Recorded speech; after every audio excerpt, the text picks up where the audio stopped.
Shelby and Daisy, and this is our short school bus. We just call it the green bus, but I nicknamed it Rusty because it's pretty rusty. Yep, we got it from Traverse City, Michigan, and so it's a 94.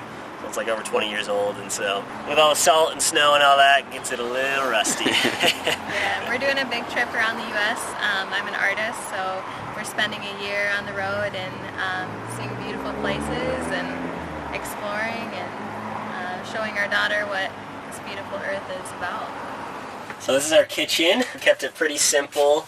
We got our spice racks over here.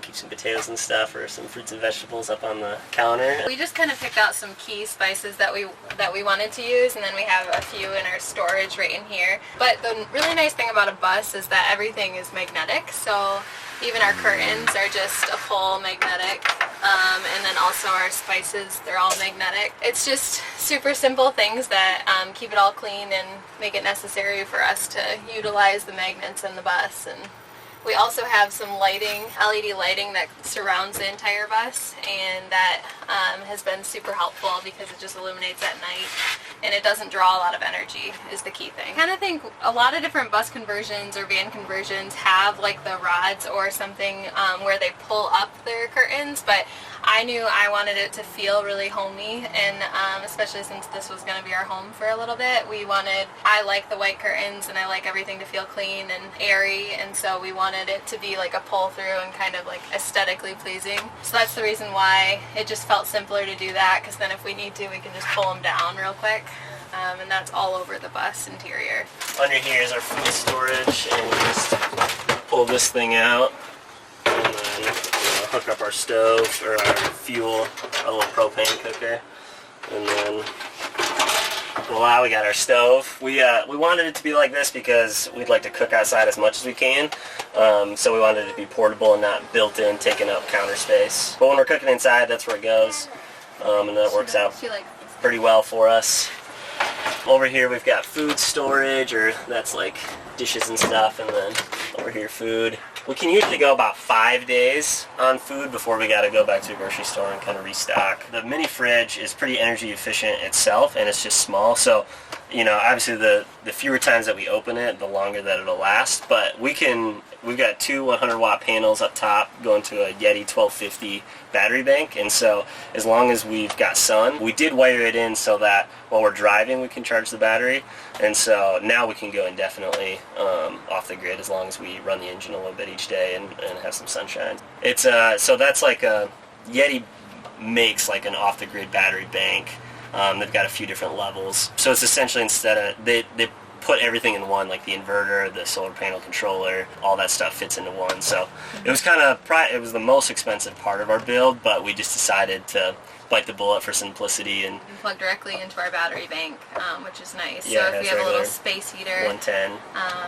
It'll draw from there, and it works great. And then as far as like this fridge goes, we didn't want to do a Yeti, and just for the mere fact that I wanted a little bit of a freezer. What we'll do a lot of times is, if we are in a place that we can hook up, I'll pre-make chicken in a crock pot, or we'll grill it, and then I can freeze it. And so that's kind of a nice bonus that we have with this type of fridge system, is just because it has a small freezer that does work really well for us. And as far as food storage, like we said, it works really well.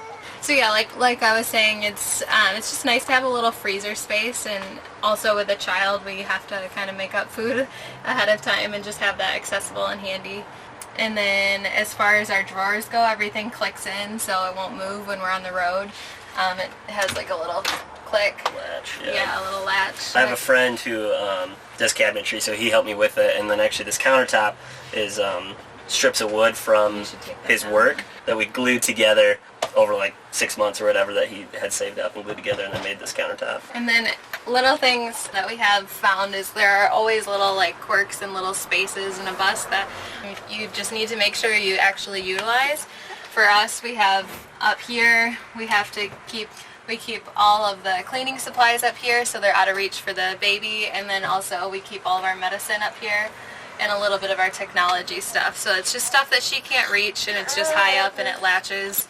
And then honestly, this is a really sturdy tabletop that if we're watching a movie, we just set our laptop up there. Obviously, it's nice to have the magnetic. Everything is magnetic, and organized, because that's the thing, it's a small space, so everything needs to have a home, and that's kind of something we've noticed is super important to us. Yeah, so we built in some seat belts inside these booths right here, so this says she's strapped in and reverse facing, which is what a 2-year-old's supposed to be. So we just unclip this, and this usually sits in the front seat while we're parked, and then I can kind of show you this becomes a little tabletop, a little dinette area. So we just like that. This system is just, it's like closet shelf material that we used and just screw it into there, and then it sits up like a little dinette for us like that. And then at night when Daisy's going to bed, this just goes down here, and then we have right here. Yeah, so once we get the car seat out of there, then we'll just use it like a little bench hangout area. And you can pull out our... whatever you'd call it. Yeah, we have a little ottoman here that we use for our feet, and then also for toy storage.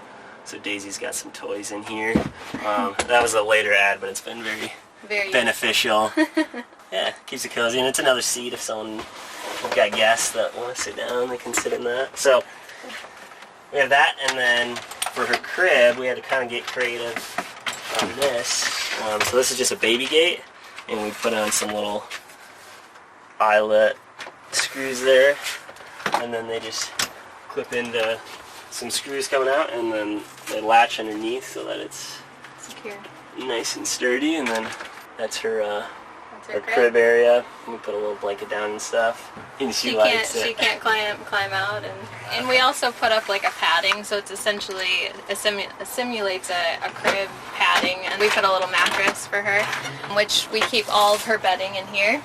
So this is extra storage for all of her bedding at night and blankets. So this is all Daisy's clothes go in here. Back here is our dirty laundry, which kind of goes back into underneath the bed. And then these are Shipley's drawers right here, and my drawers right here. And this was an old filing cabinet we picked up from Goodwill. And yeah, we just painted it white. We wanted it because it's super durable and it locks, so that when we're going down the road, our drawers don't come flying open. So yeah, so then in here we keep our some screens. So we're in somewhere where it's kind of buggy. We just put some magnets on it, and then it sits right in the window. In the window right there. These are what we found at Menards, was it? You can buy them at like any Home Depot, or Walmart even sells them. They're like $5. Yeah, we just put magnets on the end. Super glued magnets.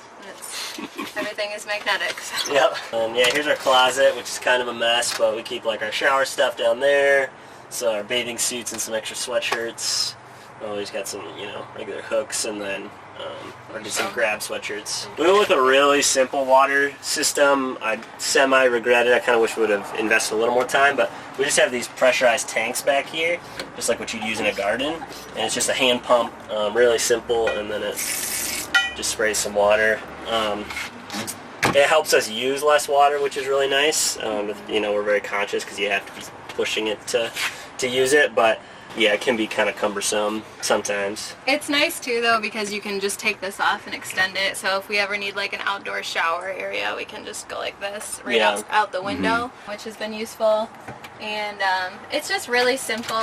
It's kind of obnoxious to have to refill it, but again, if you're not using a ton of water, and we keep an extra jug up top and in the back, so that one's like a 4-gallon. So doing dishes really isn't too bad. We definitely try to go as simple as possible with dishes. Sometimes we just eat right out of the pot, just to keep it, the fewer dishes the better.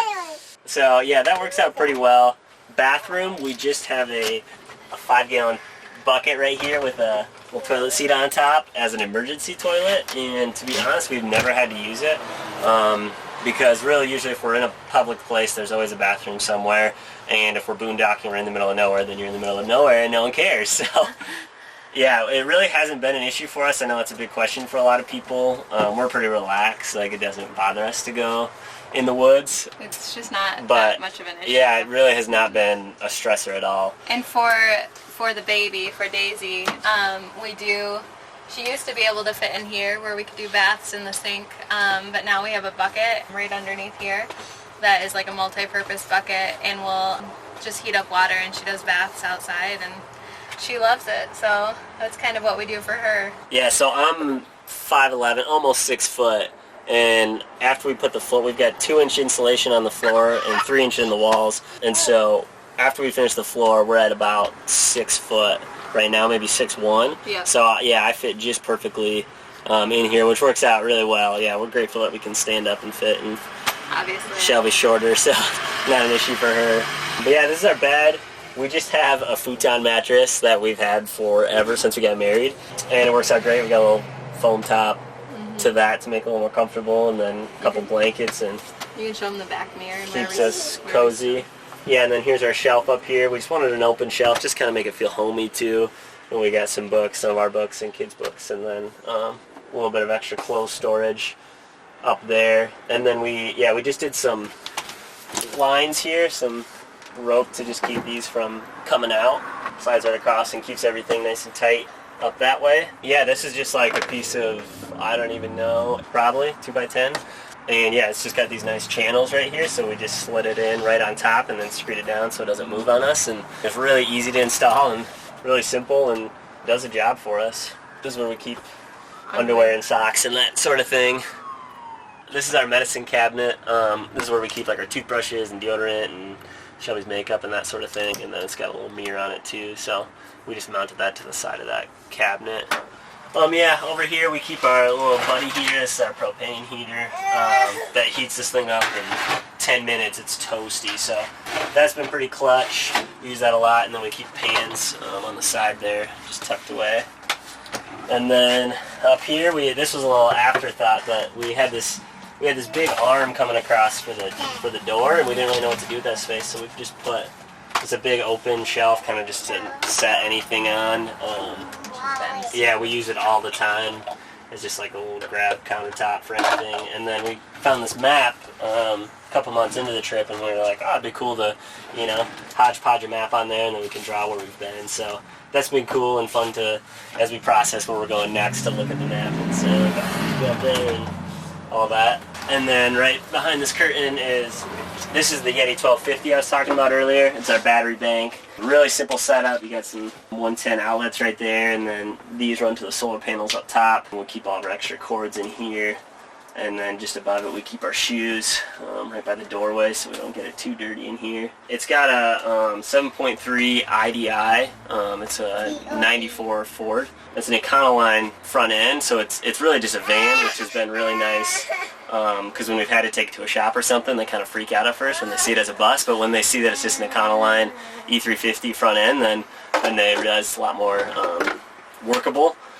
And yeah, it's a 7.3 IDI, which I did a bunch of research ahead of time, and they say that these are one of the best engines you can get. They should run forever, and it really has. It keeps trucking for us, which we're grateful for. So yeah, it drives really just like a big van. It's really not too complicated. We chose this size so that we could fit in a parking space. We can kind of navigate a city just fine, and we can pull into tight spaces. So it doesn't have dualies on the back, which a lot of buses like this do. It just has singles, and we wanted that for the sake of ease and easier to change a tire. And that was kind of recommended to us too. So we're grateful we went with that. So yeah, it just navigates just like a regular big van. We definitely, with everything inside, we take it a little easy on turns, a little easy speeding up and stopping and stuff. But yeah, we chose a smaller size because we wanted to be able to navigate easily and both of us be able to drive it. Yeah, this is the back of the bus. We kind of added this cargo hauler back here because we do art shows along the way, and so this is where we keep our show tent. So we usually keep some firewood and stuff hanging on the back, kind of any outdoor stuff that we want. We love to bike, so we threw it's just like a $25 bike rack back here, but it's lasted the last 6 months and been totally fine. So we keep our bikes back here. Been trying to collect some stickers of where we've been. And then I can show you we lofted the bed the way it was so that we could store stuff underneath. And so everything kind of has its place, but we've got some of our art supplies. We've got climbing gear, mountain biking helmets. Yeah, so we have a little backpack carrier for baby Daisy, some tools, kind of anything that we need to work on the bus while we're on the road, but everything obviously pretty simple, and stuff for art show setup as well. So that's why the bed's so high. And then that's about it. Back here, On top He has his surfboard. We also have a blow-up blow-up paddleboard, paddleboard. and then some more climbing gear. We keep a stroller up there, also a pack and play for Daisy if we're ever in. We work on farms sometimes, so if we're ever in a different space. We also have a really cool fold-up high chair. It acts just like a regular fold-up camp chair, and it's really cool because it extends, and we use it inside, outside, everywhere we go. It's a really, really nice addition. That's called Chow Baby. We got it on Amazon. Super easy. It's been awesome. Yeah, we use it every day.